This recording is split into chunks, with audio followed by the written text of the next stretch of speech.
Hey there, my name is Lauren and I'm from the Wax Workshop. I am doing my very first YouTube tutorial today, and I wanted to just show you guys a little bit about how we photograph our wax products. So to give you a little bit of background information about me, my husband Will and I have owned Abe's Photography since 2004, and so we've been in the photography business for a really long time.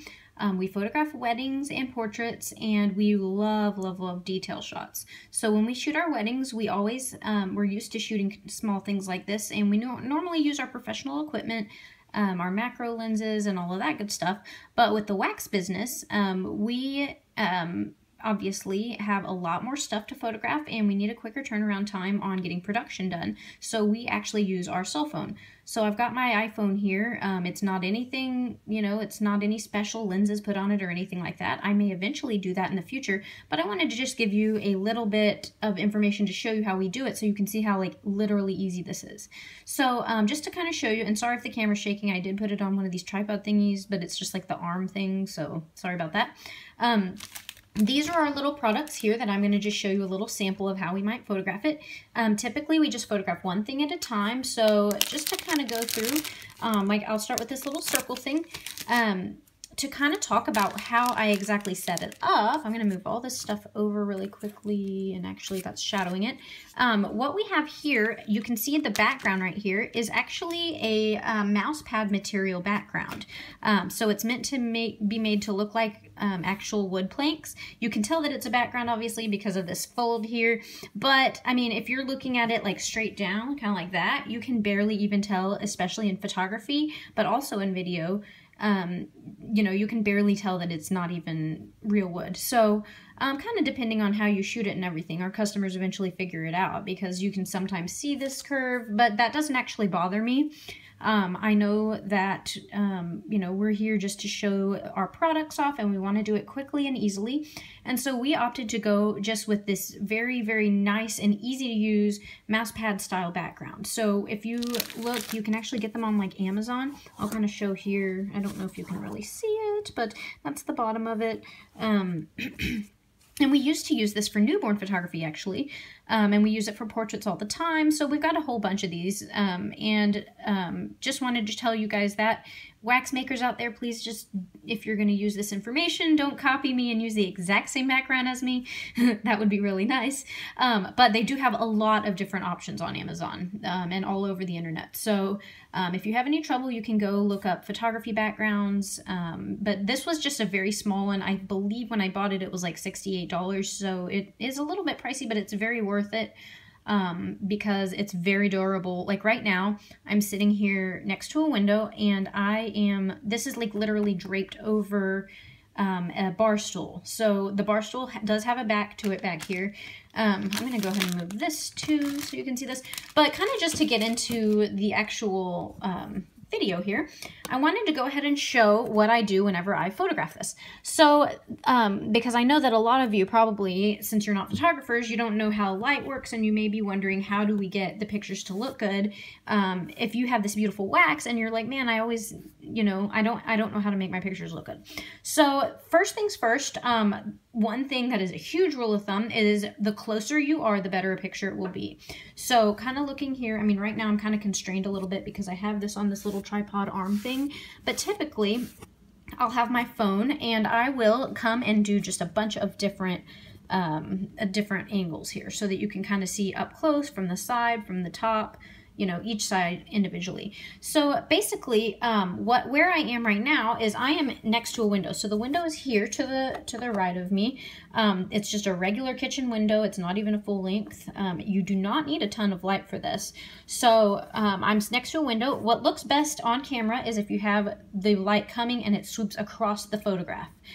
So that's typically what's going to look best when you're doing product photography, if you're not using like a light box and all of that. Now this is we are not using any additional flash. One thing that you'll want to do is turn off all the lights in the room, because you don't want to have two different light temperatures coming in. Occasionally we have forgotten to turn it off or just been in a rush or whatever. And I mean, honestly, if this is just to sell If you're selling, you know, inexpensive wax products, then, you know, if you leave it on, it's not the end of the world. But it does look prettier in photography, and when we do professional photography, as far as like weddings and all of that kind of stuff, then we're much, much pickier on these pictures. But just to kind of, I mean, obviously, if you're wanting just a very easy thing that also looks beautiful, that's what I'm going to show you how to do now. So kind of looking right here, I've got my little product. I already cut it into 4s just to kind of make it cute. And so what you'll want to do is, obviously, showing off the product is one of the, you know, that's the main reason for all of this. So you'll want to pick your prettiest one, make sure that it's, you know, doesn't have anything gross on it, obviously, or, you know, doesn't have anything that's just unattractive, or one of the ones that you don't like as much as the other ones. I'm not saying to like misrepresent yourself whatsoever, but, you know, we picked the prettiest one to photograph.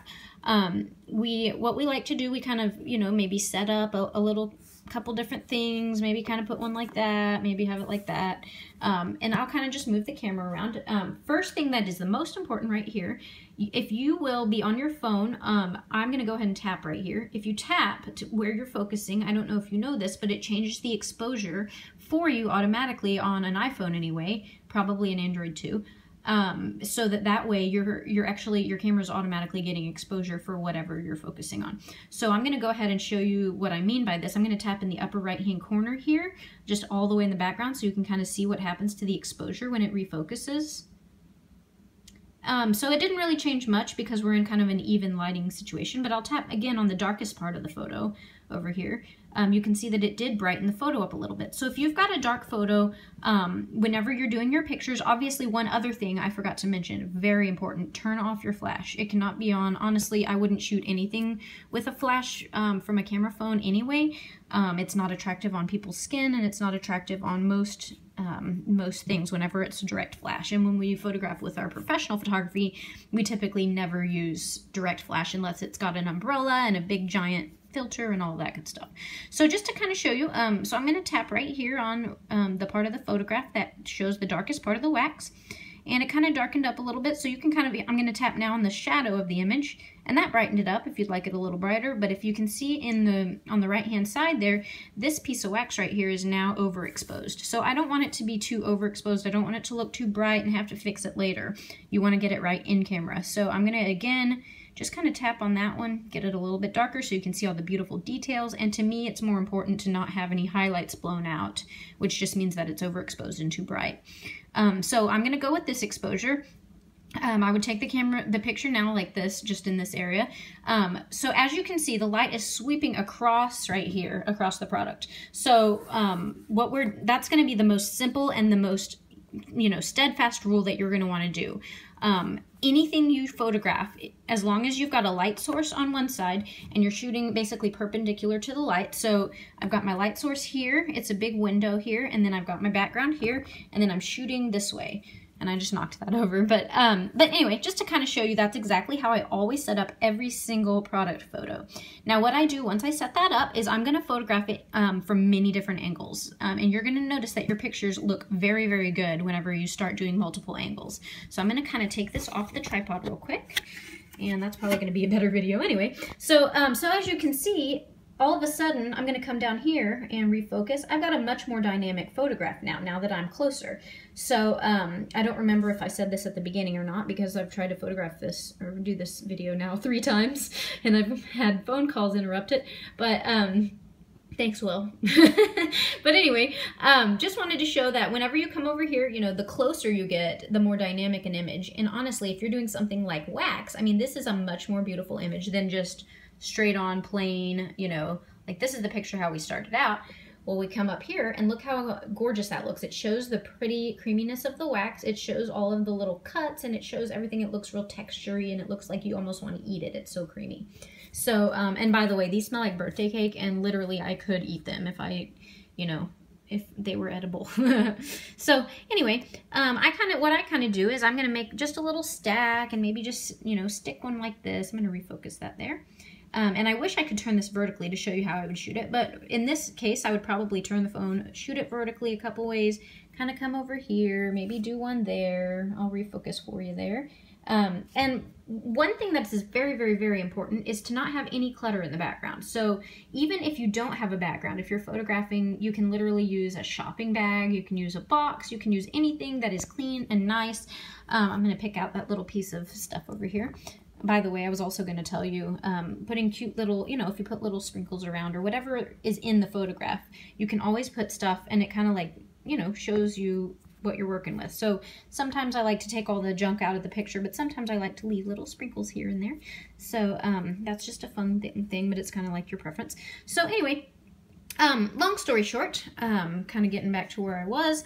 So I'll shoot a couple different ones, you know, maybe make it to where I show different angles. And then the most important thing to show your products off is obviously, again, just making it look the most beautiful and the most inviting that you can.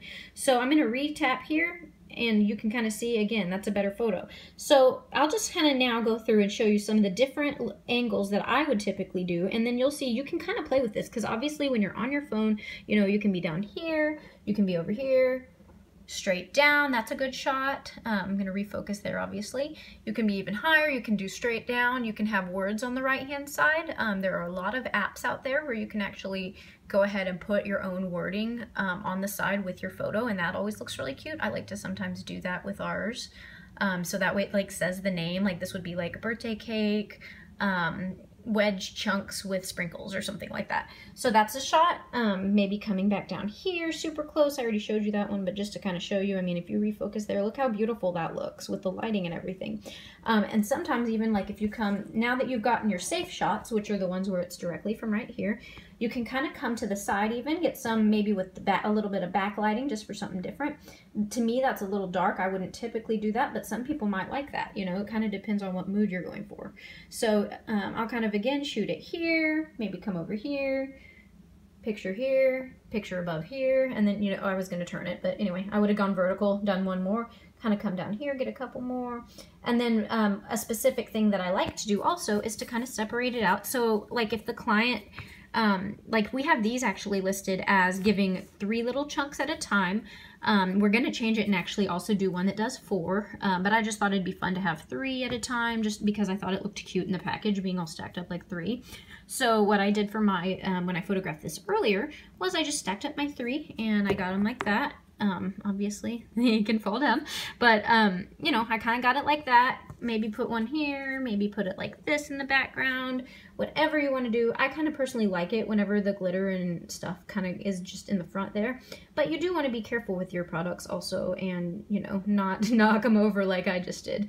I can tell that this video is getting long, so I'm probably gonna cut it off here and make a separate video, but I wanted to, that's just basically a little introduction to how I do my lighting and how I photograph products that I post on my own personal website for our wax business. So I hope that all of you wax and soap makers out there and also other small business owners enjoy this tutorial, and let us know in the comments if you like it, and do subscribe. We'd love to hear from you. Oh, also, I will put in the comments our actual website so you can see our products and our photos for that. Thanks so much. Have a great day.